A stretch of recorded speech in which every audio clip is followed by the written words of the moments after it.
যে ব্যক্তি অন্যকে দয়া দেখায় না, আল্লাহ তাআলা তার প্রতি দয়া দেখায় না। ইরহাম মান ফিল আরদ ইয়ারহামুকুম মান ফিস সামা।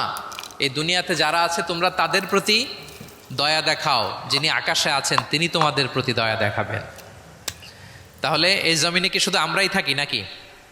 না পশু পাখি প্রাণী এগুলোও থাকে? এদের প্রতিও যদি আমরা দয়াদ্র হই, মমতা দেখাই, করুণা দেখাই, আমাদের প্রতিও দয়া দেখাবে কে? এবার আওয়াজ করে বলুন তো, আমরা আল্লাহর দয়া পেতে চাই কি চাই না? সবাই চাই। তাহলে প্রাণীদের প্রতি কখনো আমরা যেন নির্মম না হই, অমানবিক না হই, আমরা যেন মানবিক হই। আমরা অনেক উন্নত দেশে দেখি যে হাইওয়েতে একটা সাপ যাচ্ছে, এই সাপ দেখে একটা গাড়ি থেমে গিয়েছে, স্টপ। তার পেছনে পেছনে শত শত গাড়ি স্টপ।